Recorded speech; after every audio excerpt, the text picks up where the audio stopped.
আসসালামু আলাইকুম রহমতুল্লাহ। এটা হচ্ছে সেই বুনো পাটের গাছ। বশীকরণ, বিচ্ছেদ এবং শত্রুতা দমন, এই তিন ধরনের কাজ এই এক গাছের ছাল দিয়ে হয়। এই যে ছাল, কিন্তু এই ছালটা তোলার খুব বছরে একবারই এই ছালটা সংগ্রহ করতে হয়, সারা বছর কাজ করতে হয়। তো এটা হচ্ছে আপনার এখন দুর্গাপূজা চলছে, সামনে যে কালী পূজা, এই কালী পূজা রাত্রে কলাকাটা অমাবস্যা বলে ওটাকে, ওই অমাবস্যায় এই পাটটাকে আপনি কেটে পানির নিচে দিয়ে রাখবেন আর সামনের অমাবস্যায় ধৌত করবেন, করে এটাকে এক জায়গায় টানায় রাখবেন, কখনো মাটিতে পড়তে দেওয়া যাবে না।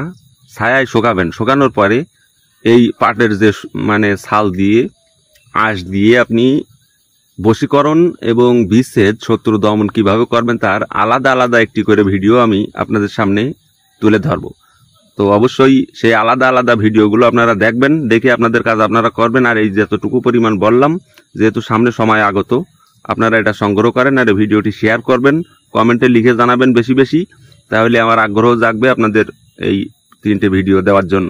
সবাই ভালো থাকবেন।